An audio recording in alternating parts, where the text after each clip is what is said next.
Let's jump into today's discussion with my friend Kayla. Kayla, thank you so much for joining us on the People and Projects podcast. Hi, Andy. It's great to be here. Thanks for having me.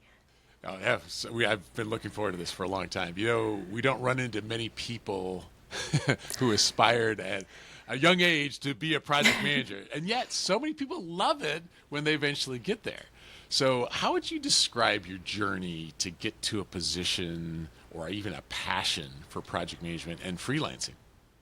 It's interesting with project management because when I look back on my childhood, I realize that I had a passion for project management then. I had this game that I would play with my dolls or my imagination, and I would plan out basically projects for the day and send them off with their tasks and get a lot of joy out of marking off their tasks and what they had done. So once I got older and got into my career and discovered that project management was an actual thing, I thought, wow, I just sort of naturally think in this way where, I'm excited about getting things done. And in order to do that, we have to have some structure and plan and process around it. So, yeah, my journey to project management, I think, is similar to many people where I just sort of discovered it, landed in it, realized that I had this passion for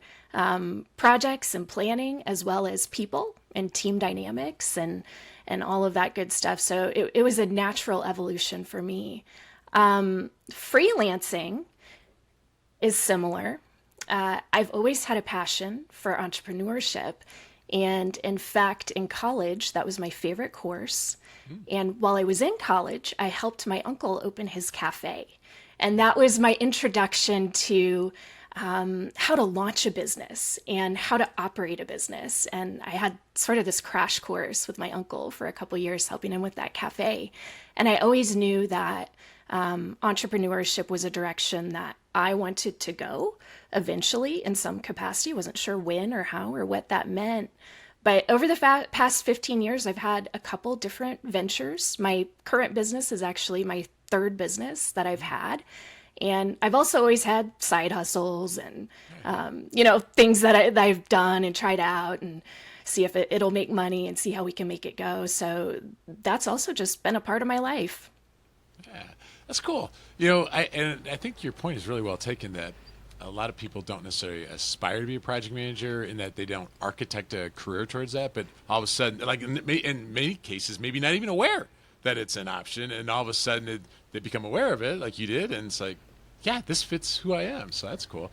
And I don't Yeah. know about you, but my move to starting a company, I kind of toyed with the idea, but it took kind of getting to a point where I was kind of sick of my other thing, and a lot of times it takes a job loss or I really don't like this job to move. And your transition was like that too, right? Where all of a sudden it's like your most recent one of like, this is not working out for a job. I think that's the thing that gets you over the line to freelancing, wasn't it? Yeah, actually, the first business that I started in 2009 was similar. I worked in a hospitality management company in 2008, 2009. We all know what happened during that time, and hospitality got hit hard. So I started a business at that time due to layoffs and things like Yeah. that. And then, yes, this last one that I started, I experienced a layoff at a startup in 2020 and decided, you know what? We'll give this a shot.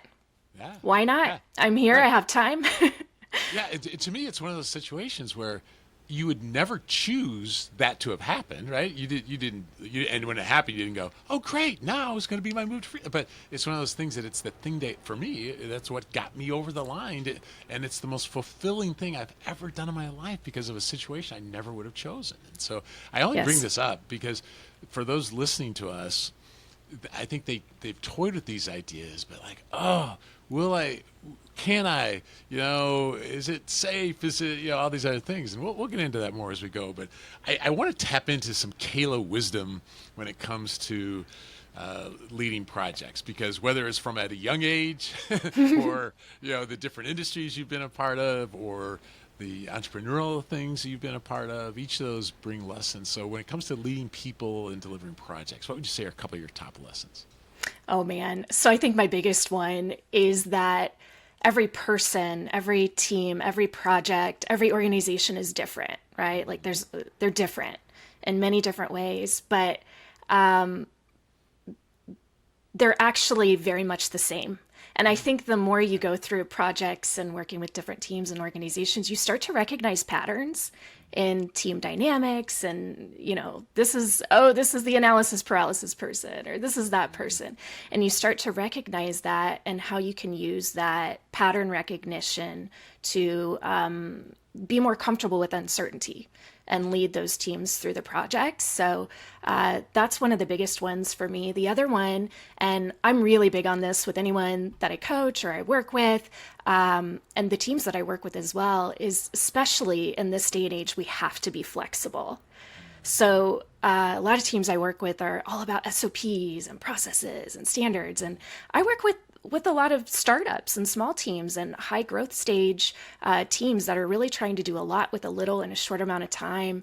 And honestly, it's a lot more about flexibility and how we can adapt and respond to change than it is about having stringent processes in place. So that's another key piece of wisdom that I've learned. That's good. I mean, we could probably spend a whole interview on just talking about those patterns too. Like, what are some of the patterns? Like, I'm thinking of a pattern, regardless of industry, regardless of team, a pattern of, if we don't understand the why behind a project, the project's going to struggle, right? I mean, we can jump into this, or we could have all kinds of technical challenges, but if we don't understand the why, a pattern is if we don't understand the why, and I think learning to identify patterns, like, well, what else comes to mind to you, Kayla? Like, I'm thinking of Who's the decision maker? That's a common one I see right. is, like people don't know who the decision maker is. Well, I can tell you how that's going to go. So, yeah, exactly. It's a great example. A pattern of not looking at risks, not looking far enough down, and assuming best case assumptions, things like that. And learning to recognize those patterns can give you some superpowers jumping into a project, because you can learn to look at those patterns. Yeah, definitely. That's good. I appreciate that. When it comes to actually running your projects, can you think of 2 or 3 like specific or practical things you do, either management practices or tools or things like that, to help you lead? I am very emphatic about empowering my teams to get the job done. So something that I like to do when I start working with any team is have conversations, understand where everybody's at, and what would be helpful for them to learn to do their jobs better, or what do they want to learn, what are they interested in. I think these are really important conversations to have. When I was the director of a department back when I was working full time, I implemented lunch and learns. It was something I was really passionate about, and the team loved, because we would have conversations about, what do you guys want to learn, like what would be most helpful, or we'd notice areas where we were really lacking in knowledge. So who can we invite in to help us understand that better or see a different perspective? It's so important, right, to keep people excited and learning, and help give them the tools and resources that they need to do their jobs better. So that's a really big one. Another one is kind of goes hand in hand with this, but one-on-ones. So important, and not just one-on-ones in terms of like, what did you get done yesterday and what are we going to do next week, like a stand-up situation, but a one-on-one where you're really spending an hour with another person, understanding where they're at, where do they want to go with their career, how do they feel about certain things, like opening that up, being open and honest and vulnerable with another person to build the relationship. I'm sure you've seen on LinkedIn, I'm very interested in creating those environments with people in general, but certainly with teams that I work with. So those are 2 really big ones that I have. I love it. Yeah, and I think one-on-ones is one of those things that people often are like, I know I should do. Yeah. We'll let the sirens go by for a second. Yeah, you can hear them. And my dog's now barking. That's okay. We're cool with all that. Yeah. I'm really glad you brought up the one-on-one things, because I think it's one of those things that haunt some people. Like, I know I should be doing them, but I feel like I don't have time. And the truth is, it is difficult to do the bigger the staff, right? I mean, that does make it an interesting challenge. But anything else that you like? I don't know. Do you have a standard structure in your one-on-ones, or anything that you in addition you might share about how to do one-on-ones well for that person who's like, I know I should do them, but I kind of don't know what to do? Yeah. I do have a structure that I use, and I wish I could remember Oh, I how could just that guess goes, then. but I Yeah, can't. I do think a really key piece of information to start out any relationship with another person is expectations. But it goes both ways, right? Not just my expectation as your manager, but also what are your expectations? Like, what do you expect me to do, or what do you expect to learn from this job, or what are your expectations for this position? yeah. It's a big part of it. Yeah, I love that, and that's kind of a theme in some of the other things you've said of getting to know your people. Like, what are their goals? That's a good management practice. What do they want to do? Because you can help them get along the way. And I think sometimes, too often, one-on-ones, people feel like they have to be like, all right, I'm the boss, and this is what you need to do. It's all about me as the boss, and not about them as the contributor. What do they need out of us? So that's good. And by the way, I really like your lunch and learn idea. Isn't it interesting that you are now in the business of coaching people and training people and things like that, and you are doing it in an informal way? And I think sometimes people feel like we always have to bring in somebody from the outside, or we have to send people to a class. But you found ways to pour into people just using internal resources, right? Sure. Yep. Yeah, yeah. I think that's a good example of we. We don't outsource the development of our team. Like what can we do to develop our team ourselves? Yeah. Yeah. Yeah. Yeah. So let's say that someone listening to us, Kayla, that they've at least considered the option of maybe striking out on their own. I mean, whether it's a project management consultant or a freelancer. In your experience, like what are some of the driving reasons that people consider pursuing this? Well, I speak to people every week who want to do this, and overwhelmingly, it is for freedom. It's for freedom of time, spending more time with family, going on more vacations, or doing the things that they really love. That's what people really want out of this freelancing situation. Another thing that I hear a lot is for autonomy and choosing what kind of projects they work on or teams that they work with, because maybe they're working in an organization where they're not really excited about what they're doing day to day, or they don't feel like they're making a difference. They want more control over what they're doing and how they're using their time. So it really comes down to that freedom piece. I always do coach people, though. I say, you have to really want to do this, and you have to understand that you'll probably be working just as hard, especially if you're trying to source your own clients and not going through a service or something like that. It is a lot of work, but it's extremely rewarding. So if you're a person who is okay with that, and you're excited about making that happen for yourself, it can be really life-changing in very positive ways. And even though I still work really hard and I work a lot, I have more ownership over my schedule. I can take off, go pick up my daughter from school. I could take her. I don't have to worry about scheduling that or showing up at an office. So it is flexible in that regard. And it's a big driving reason why people choose this route. Yeah, I think it makes sense. I know early in my journey on this one, my wife would say, I know you have to travel for this, but you're traveling for us now. We're not traveling for that company now, or the work you're doing. Like a friend of mine, he'd been an entrepreneur far longer than I had, and he just said, being an entrepreneur gives you permission to work more than 40 hours a week, is how he said it. And I didn't really understand at the time, but really what he's saying is you're not going to be probably, although I'm sure there are people that can do this, you're probably not going to be just sitting on a beach the whole time. You're going to work hard, but it's work you want to do, right? Isn't that kind of along the lines of what you're saying? It's work you want to do. You get to choose it.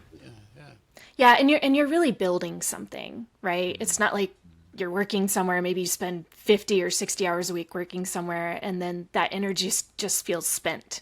You're just kind of done. This is more like you're building something, and you can really get traction with that as well and watch it grow over time, which is what I've seen with my work. In the beginning, it's slow.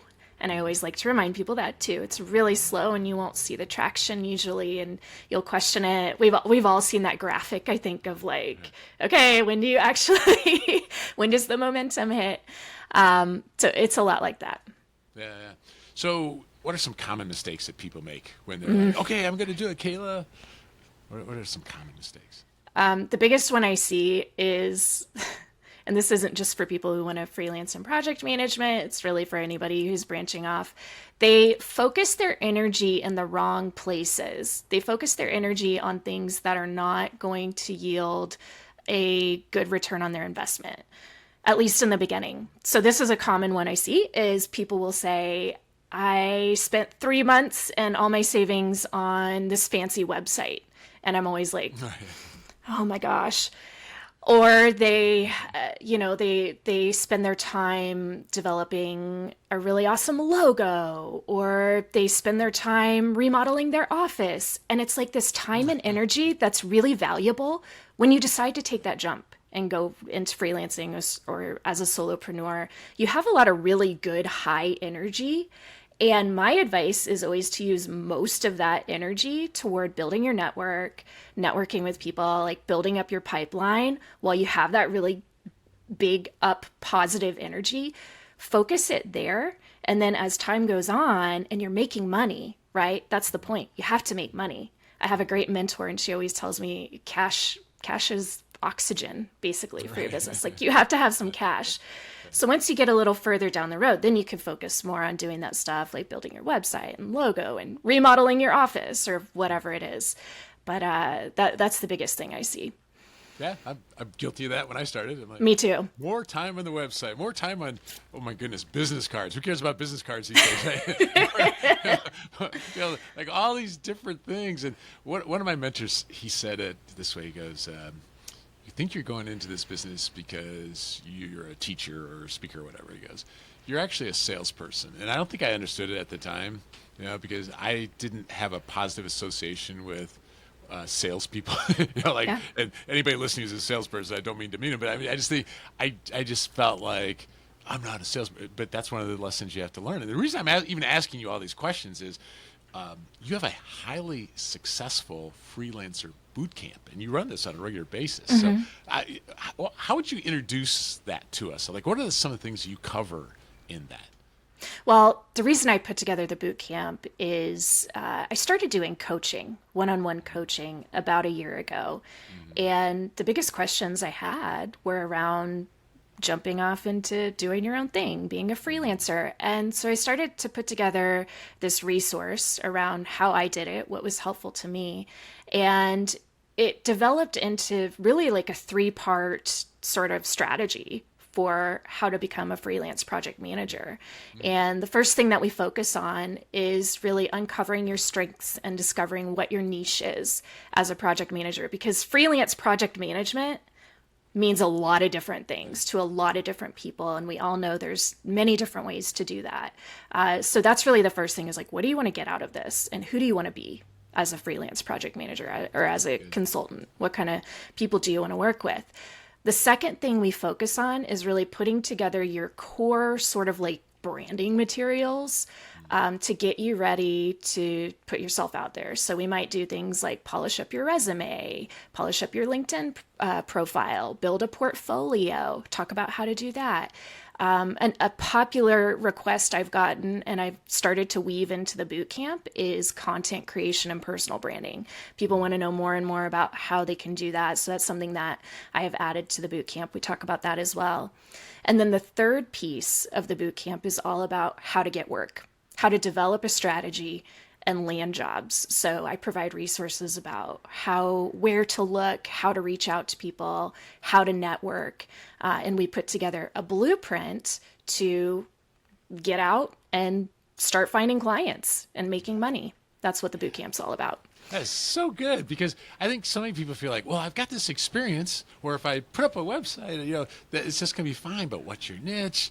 How do you get the word out? Somebody could be the best kept secret. No one knows about them. And so the bootcamp helps with that. And you mentioned LinkedIn, and I suppose that's how you and I met, now that I think about it. It's probably through some sort of interaction there. And I really admire how you use the tool. And I think a lot of people miss out on the value of it. So what are some of the lessons that you've learned that could help, anyone who's leading teams and projects, regardless of whether they're freelancing or not? How could they better use the tool? Oh, I love LinkedIn. So I'll just start out by saying that I love LinkedIn. I love the LinkedIn community. It's been a game changer for me in my career and in my life too. I started posting or becoming a regular visitor to LinkedIn, let's say, in October of 2022. So about a year I've been on there. Before that, I was just like everybody else. I had a profile on LinkedIn. You go on there to update when you have a new job and you poke around for a bit and then you never open the app up again for 2 years or whatever it is. But I started going on there more and more, and I really liked what I saw. I was like, wow, this is a really positive community. People are sharing some really great tidbits. I like this. I kind of want to start my day on LinkedIn. This is a great way to start my day. So I started doing that. And then I thought, well, what if I posted? And then I go through the same thoughts and feelings that most people have. And when I'm coaching or speaking with people about LinkedIn, I remind them that everybody has the same thoughts around, like, what if a former boss sees my post, or what will people think about what I say? Everybody goes through that. I think it's important, if you do want to start engaging more on LinkedIn, warm up to it by getting on there, making sure you're following the right people, set your notifications up so you're not just scrolling mindlessly, right? That way you could get notified about the stuff you want to get notified about, and then start commenting, start connecting with people, start having conversations. That's what I did first. And then I started to post. And the more that I post, the more I become courageous in my own voice and the things that I think are valuable to speak about. But that comes with time often. And the more you do that, the more you feel comfortable with actually putting your face on a post, which is incredibly intimidating, I will say. I put my face on just about every single post now, and I do that because what I write is from my heart, and in many cases, it's actually from my personal journal. And I feel like attaching a face to those words that are incredibly personal to me adds, this personalization to a post, which is meant to be that way. And I've developed a lot of amazing relationships with people on LinkedIn. I've had paid collaborations with people on LinkedIn. I've found clients on LinkedIn, or they've found me. It's been an amazing situation. That's so cool.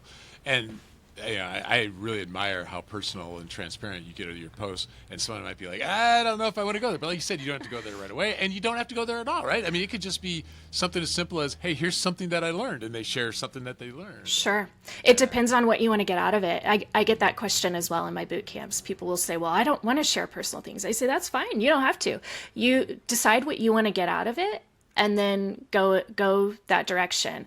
I do, because it's part of my mission and what I want to do, and it's a big part of who I am. So that's why I do it, but it's not for everybody. Yeah, I'm just amazed at how accessible people are. Whether it's authors or thought leaders or whoever, that you can kind of get a sense of what are they thinking and be able to respond and interact with them. And haven't you found this? People are just so generous with their thoughts and the encouragement. I mean. And with their time, in many cases too. You'd be surprised how many people, if you reach out for a one-on-one or like a personal chat, they're more than willing to do that. Sometimes all it takes is someone to ask. Right. It's amazing. Exactly. Yeah. If you had to guess how much time you spend on LinkedIn a week, what would you say? I would say I spend... Why are you asking me that, Andy? I would say... I might edit this out, but the reason I ask is I started tracking it more, and I used to spend about 5 hours a week, and I'm down to about 3.5 hours a week. Oh, I spend more than that. I think I spend about 1.5 to 2 hours a day, I would say. Yeah. But that's an example of it's not just because you're doom scrolling through a feed. It's because you're strategically interacting. Who do I want to invest in? How are they investing? Like, it's part of your business, right? It is. A lot of times we think of social media as a distraction from business. You spend that time because there's return for that time, right? Yes. And that's why I do think it is important, if you're using LinkedIn as a strategy for your business, to set it up like that. So that's where like the notifications come in. Stop just mindlessly scrolling. Find the people. You have to be really strategic about finding the people and then setting up your notifications so you're not just wasting time. Yeah. Well, good. Thanks for being willing to answer. And beyond LinkedIn, what are some other things you do? Because you seem like you have a deep hunger for continual learning. So how else do you develop yourself? I do. I love to learn, and specifically, I love to read. That is the biggest thing that I do is I read or I listen to audiobooks because I spend a lot of time driving. I have a daughter and she's school age. So there's a lot of driving, pick up, waiting for her at dance and things like that. So audiobooks are fantastic. It's interesting. I've noticed this pattern with myself. I will read sometimes like 3 books, 4 books in a week. I'll just like voraciously, oh, where's the knowledge? I want it. And then I'll take 3 weeks off and I won't read anything while I'm letting it all kind of digest. Reading is the biggest thing. I have a podcast or 2 that I'm committed to listening to, mostly around mindset sort of things. I love Brooke Castillo's podcast about mindset, so I listen to hers. TED Talks are great. I don't know if you love TED Talks, but I love TED Talks. So those are the things I do. I have a couple books right now that I'm reading. The Personal MBA. I usually read one business book and then one book that's more about psychology or people. So I'm reading The Personal MBA. I can't remember who that's by. And then I'm reading The Tools by Phil Stutz. And that's a great one for mindset. Yeah, that's good. Yeah, I don't know about you. I wouldn't say I have a strategic way of deciding what to read next. Like because of the podcast, I get pitched almost every day with 1 or 2 books from publishers, and so I'd be like, oh, insane. I say no to probably 80% of them, but outside of that, I just listen to what are people saying that was helpful to them. Just like you shared a couple examples of books. It's things like that. So if we really listen, or that could be a conversation starter with some people, like, hey, what have you read lately, or is there a book you've read even recently? Not to guilt them if they haven't, but like, what have you been reading lately? That I think that's interesting just to catch. And when I start hearing a couple people say the same book, like that might be a good one. So any thoughts of how you kind of decide I'm going to invest the time reading that one? I keep a list. And sort of like you do. So anytime I hear of a book or someone recommends a book, I just add it to my list. And then when I'm ready for a new one, I'll go through and whatever is speaking to me at the time. Maybe I'm really interested in team dynamics or earned value management, which doesn't really happen all that often. But yeah. Then I'll snatch that book off my list. But no strategy really here either. It's whatever's interesting to me at the time or relevant. I'm curious. Are you more of a listen, Kindle, or old school book person? I'm an old school book person. Yeah. I can't do the Kindle. It just doesn't feel real. Like I need a book in my hands. If I have to, I will. And there's situations if I'm traveling or whatever. But I feel like if I'm listening, although I appreciate it when I'm driving, I have to keep going back. Like, wait, what was that? Or I want to capture that quote. I do that too. Yeah, it feels like it's a little bit more difficult to do. But you have to know what your style of learning is, right? So, yeah. If you could relive your career, thus far, Kayla, anything you do differently? Anything come to mind? Well, we're not supposed to want to do that. But here's what I would do. There's one thing that I would do differently, and this is something I think about a lot. I would get a mentor. I would get a mentor, multiple mentors, right off the bat. And this is something I talk to people about who I meet who are just starting out their career. It's so important to find people who will mentor you and who will help you and guide you and answer those questions or just talk to you and listen to you. They've been there before. I didn't have that. And I notice now that I really struggled in many situations understanding what to do or what I could do, what my options were. And I believe if I had the right mentors, then some things may have been different. Again, no regrets, right? Because we're grateful for everything. But sure, I think that's a really big one for me.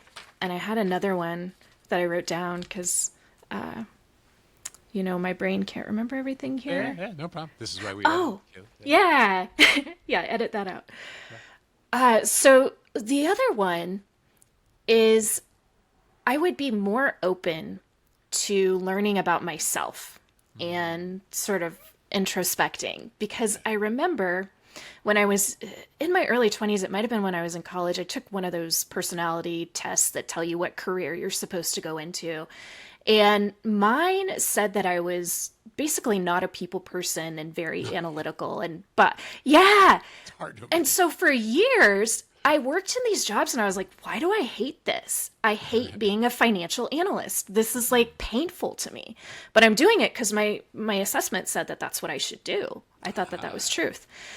And it wasn't until years later that I realized that I'm actually a people person. I don't want to be behind the scenes. I want to be out there, boots on the ground, working with people, getting things done. And once I realized that, it was a game changer for me. That's good. You know, that's one of the. I mean, there's value in assessments and things like that, but it's just a data point, right? It's not Yeah. truth, and so it's one of those things that we have a product called No Freaking Idea, and the idea is that it helps people learn about what are some next steps career wise, and one of the messages in the course is that you don't have to get it all figured out because sometimes you don't know until you spend the time as that financial analyst to realize you don't like being a financial analyst, right?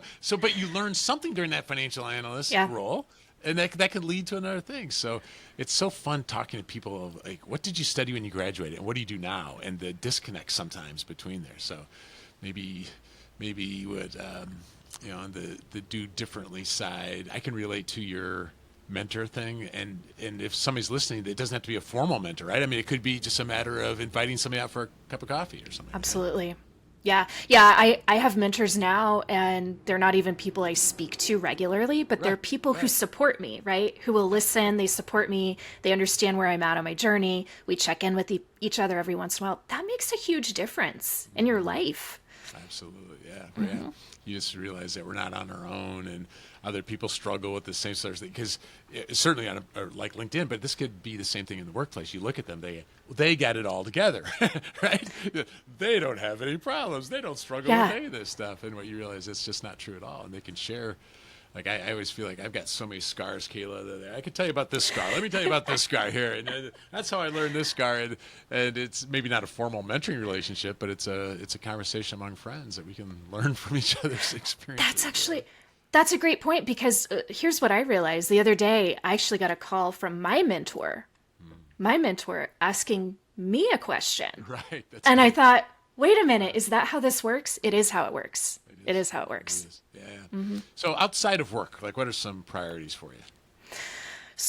Okay, well, I'll be honest, I don't have a lot of time outside of work. I have, like I said, a school age daughter, so there's a lot of time spent taking her to dance and to school and all of this and that and the other. I wish I could say I had some really amazing hobby, like I don't know, something really amazing.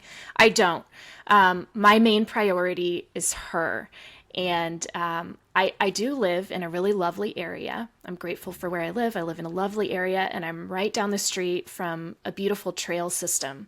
So, something that I try to make time for every day, unless the weather's really bad, is getting out there, getting outside, and going for a 1 hour walk on the trail. And I actually like to start my day out like this because I work from home, so I don't always see a lot of people. And as I just mentioned, I'm a people person. I see you on the computer, I see people on the computer, but I don't see a lot of people in person. And so walking on the trail has been great for me because I say hello to everyone that I walk by, and starting my day with that energy has been really uplifting for me. So, yeah, walking on the trail, getting outside, doing my reading, taking care of my kid. That's about all I have time for these days. Yeah, well, that's a very full life, right? Yeah, that's good. Yeah. I would love for people to know more about your boot camp. So, where would people go if they wanted to learn more about that? Yeah, so you can go a couple different places. There's a motorcycle that just went by. So, okay. I'll ask you again. Yeah, yeah. So I would love for people to know more about this boot camp because everything I've seen about it looks like it would be very positive. Whether someone is ready to make that jump, or they just want to learn more and kind of kick the tires and learn what would they be getting into. So where could they learn more about your freelancer bootcamp? Yeah, so there's a couple places that you can go. You can always visit my website. My website is kaylamaguire.com. Really easy. And you can also reach out to me on LinkedIn. Direct message me, comment on my post. I'm always available on LinkedIn as well. So website or LinkedIn. Yeah, that's good. And I'll, that's good. And I'll put references in the show notes for that. Here's how I just want to end this. For those listening, maybe you've had this thought of someday I'd like to do this. I'll tell you, I can't tell you how much I recommend Kayla's bootcamp here. Just look into it more, explore it more, and there's a link to it in the show notes. And beyond that, maybe you're an active LinkedIn user, but if you're not, consider going back into LinkedIn, find Kayla on there, find me on there. Let's start interacting together. You're going to find there's so much power. You'll find links to Kayla and to me in the show notes for this cast. So, Kayla, thank you so much for joining us on the People and Projects podcast. Thank you so much for having me, Andy.